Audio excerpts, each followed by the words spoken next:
Hi guys, in this video we'll discuss how to perform the simulation of pool boiling curve in the ANSYS Fluent academic version. So I'll just show you the geometry what I have selected. So this is a simple 2D geometry what I have selected with some spikes at the bottom of the surface. So there would be a different bubble formation due to these spikes, and I have given heat flux to these things, but on the top part or the crust part I have not given. For this one I have not given heat flux. Similarly for this one I have not given heat flux. The remaining everything on the bottom side surface I have given the heat flux. So I'll just show you the mesh. It's a simple mesh. I have done anything so special about it. So I've selected the mesh size of 18 to 10 power minus 4. With the particular edge sizing for this, I have given a 3 power minus 4. In the named sections, I have given this as the heat flux. As I have mentioned, heat flux I have not given to this and this part of the crust. And so I have named those two as the no heat flux. And the remaining all these two walls, this side and that side, as walls I have named it. In the topmost part I have named it as a pressure outlet.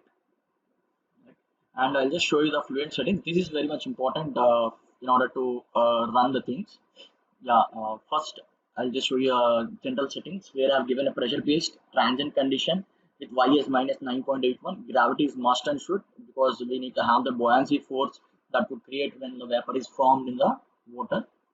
And I've activated multi-phase Eulerian model. In the multi-phase Eulerian, I have selected boiling model. In boiling, I have selected critical heat flux with volume fraction parameters as implicit. So explicit means it need to obey the current number principle. So if the time step is somewhat higher, so then it will easily diverge. But implicit would take care of that divergence also, and it will have a better solution compared to the explicit thing. And after that, clicking on the OK, we need to create materials. So you just go to the materials, and I have created two materials. One is water liquid, other is water vapor. So I have brought them the water liquid and water vapor from Fluent database itself. So you can see, so this is water liquid and this is water vapor. Click on copy, close. So both will be coming onto this materials tab. Then after I will be going into the phase 1. I have selected water liquid as phase 1.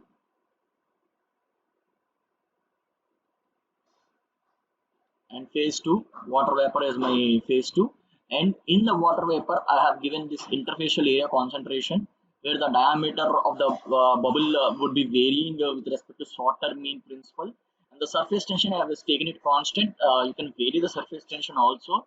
And this is the coalescence kernel, where the two bubbles will coalesce according to this law, and it will break according to the Hibiki-Ishii law.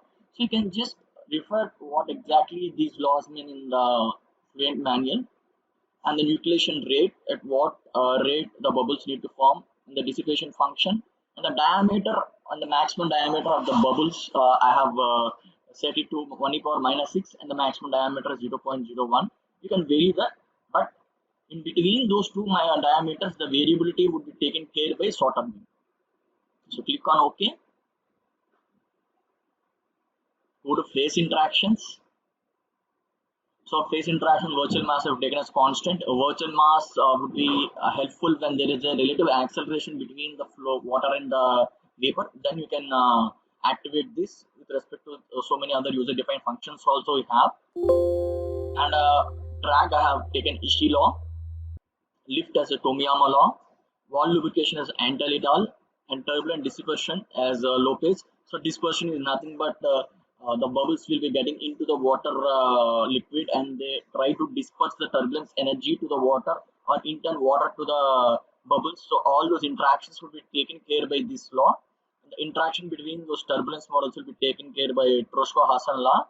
Heat transfer have activated Range-Marshall. So in the heat transfer, it would be between water vapor and water in the present situation. The mass transfer mechanism I have created from water to water vapor. So from phase is water and to phase is water vapor. The mechanism is a boiling mechanism. So here one thing we need to change is the saturation temperature. saturation temperature would vary with respect to the saturation pressure. So it is not always constant. So I'll just try to show you. So this is the property what I have selected for saturation temperature with respect to saturation pressure. So here I'll try to initialize three variables. One is stat underscore t, and other is vapor underscore p, and the pressure at each cell and imbibing into the static underscore p. So each cell pressure will be coming into this, and the operating pressure I will try to get from the fluent window itself. So if you can see here in the fluent window, the boundary conditions, operating conditions. So this value would be automatically, you'll be getting into the real operating underscore p. So into the operating underscore p, operating pressures will come and sit. So from this, we will try to calculate the vapor pressure, which is static pressure plus operating pressure. So depending on this vapor pressure, saturation temperature, I have created this formula. So this formula you can easily find in any of the textbooks. So where the vapor pressure is dependent on static temperature, or sorry, temperature, how it depends on the vapor pressure. So that would be written as a saturation temperature. And here this is a profile for UDF flux. As I've stated, we need to give the heat flux. So that heat flux, what I have done is initialized with 383 Kelvin. So the temperature of that boundary initially is at 383 Kelvin at 0 seconds. So after 2 seconds, that boundary temperature is raised to 900 Kelvin. So from 383 Kelvin to 900 Kelvin within 2 seconds. So I have assumed that to be a parabolic profile. So if you can see at T equals to 0, the temperature profile is 383 Kelvin. At T equal to 2 seconds, if you solve this, you will get 900 Kelvin.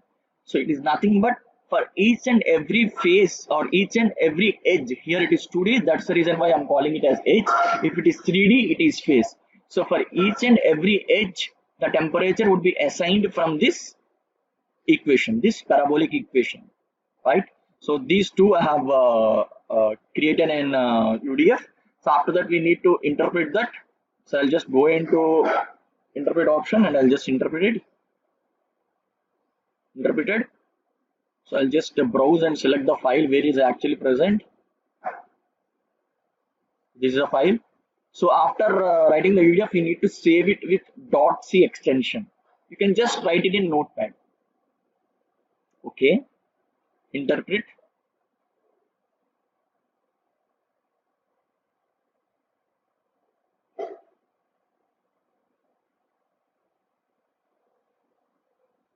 So it has been interpreting, so it will take some time. So as I have a low core machine, it will take some time. If you have a high-end machine, I think it will interpret within no time. So in phase interactions, we need to give the saturation temperature with respect to the UDF what have created, because the saturation temperature will not remain constant. It is a variable with respect to the saturation pressure. So that value we need to give. Apart from that, we need to give nucleation density. So now I will select user defined and I will select saturation temperature. So now the temperature is saturation temperature, and the bubble departure diameter, it is based on this law. Similarly, frequency of bubble departure depend on Cole law, site density depend on Lemaitre-Chavala law, and area influence coefficient dependent on Delvelli-Kenning law. So these laws I think you can verify in the document which is given by the ANSYS Fluent. This we can leave it by default. So after the surface tension, I am giving it as 0.072 between water and water vapor. Click OK. Or else you can have a variable also for surface tension. You can write a UDF. And in the viscosity model, I have selected K epsilon, realizable, non-equilibrium wall functions, and the dispersed model. I have used dispersed because water vapor tries to interpenetrate more into water. So it will not sit calmly. So there will not be any sharp interface between the your water and water vapor. So more of water vapor will get into the water. So that's the reason why we need to activate this dispersed interface. Click OK. And after that, you can leave it these as by default. So pressure outlet. So in the pressure outlet, so this is the pressure outlet what you're stating. So when any reversal flow is occurring, so then what should come back, that you need to mention. So if any reversal flow is occurring, See, water, if the water is coming here and the pressure of that water vapor is somewhat minus less than 0. So here we have mentioned the gauge pressure is 0 Pascal. But the pressure what the vapor is having here, if it is minus 10 Pascal, so then there would be a flow coming from pressure outlet. So if there is a flow coming from the pressure outlet, what fluid need to come from pressure outlet? Is it water or water vapor? So I am mentioned that water should come from the pressure outlet if there is any reversal flow due to the negative pressure, right? So that I have mentioned that backflow temperature is 368 Kelvin and the phase 2 fraction is 0. If phase 2 fraction is 0, phase 1 is 1. So entirely water is coming if there is any reversal flow, right? So I will keep it as 0 here. See, it does mean that there is no water vapor coming if there is any reversal flow. So water only will come at 368 Kelvin when the pressure is low here when compared to the pressure outlet condition what we have mentioned. And in the wall heat flux,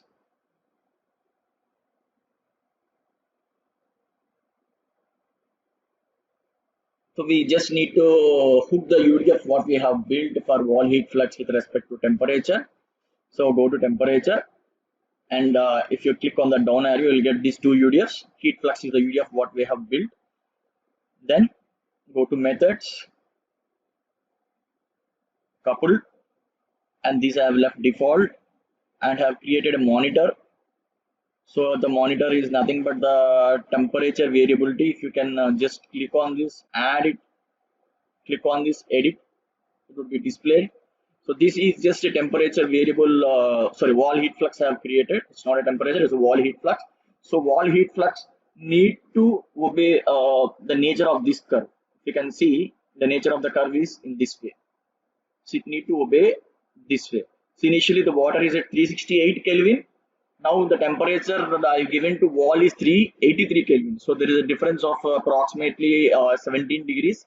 So with respect to the difference of 17 degrees, it will start somewhere here, right? So the profile need to start from here. It need to obey this profile from here to here. So I'll just start the run and we'll see whether it is obeying that principle or not. So just go to initialization, click on initialize. After initialization, you need to patch it. So first patch phase 2. Phase 2 is nothing but water vapor. So initially there is no water vapor present in this. So the entire patch or zone to be patched is with 0 value. So there is no volume fraction of water vapor. So I'll patch it with 0. And for phase 1, temperature is 368 Kelvin. I'll patch that surface with 368 Kelvin. Patch it. Now click on run, calculate.